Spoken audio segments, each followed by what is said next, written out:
सो देखिए एक डाउट आया था कि जब हम बैंकों से कैश विड्रॉल करते, कैश में पैसा निकालते तो उसकी कुछ लिमिट होती है। एक डाउट आया था कि सर मेरा 20 लाख से ज़्यादा मैंने अमाउंट ट्रांजैक्शन किया और मेरे पर टीडीएस काट दिया, मेरे अकाउंट से 2% 5% टीडीएस काट दिया। What is reason behind that? हाँ, एक लिमिट डिसाइड कर दी गवर्नमेंट ने। अगर आप 20 लाख रुपये तक कोई भी ट्रांजेक्शन करते हो इन कैश, पैसा निकालते हो 20 लाख तक, तो आप पर कोई भी टीडीएस टैक्स नहीं लगता है। लेकिन जैसे ही 20 लाख से क्रॉस कर जाते हो आप पर टीडीएस टैक्स लगना स्टार्ट हो जाता है। इसकी भी दो कंडीशन है, ध्यान से देखना, आपको स्क्रीन पर नजर आ रही है।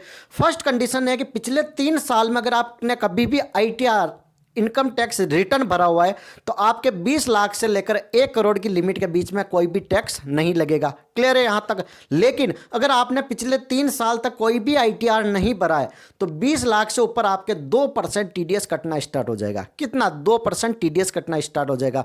इसी कंडीशन में अगर आपने 3 साल तक कोई भी टैक्स नहीं भरा है तो 1 करोड़ से ऊपर आपके 5% टीडीएस कटेगा। 1 करोड़ से ऊपर जैसे ही ट्रांजेक्शन शुरू हुए 5% टीडीएस कटेगा। कब? जब आपने 3 साल तक इनकम टैक्स रिटर्न नहीं भरा हो। और सर अगर हमने पिछले 3 साल में किसी भी ईयर में इनकम टैक्स आईटीआर भरा हुआ तब क्या होगा?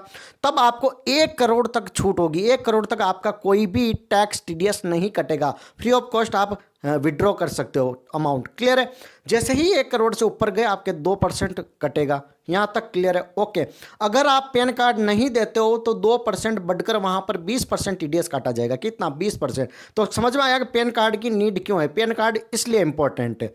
और सर पैसा वापस मिलता है, ठीक है। आप जब फाइनली ईयर के लास्ट में आईटीआर भरोगे, इनकम टैक्स रिटर्न, तो वहाँ पर आपके टैक्स लायबिलिटी वगैरह चेक कर ली जाएगी। अगर आप नहीं आते हो तो आपका पास पैसा जितना भी कटा है वो वापस आपको रिटर्न हो जाएगा। क्लियर है यहाँ तक? Thank you so much. Channel पर नए हो तो लाइक से सब्सक्राइब जरूर करें।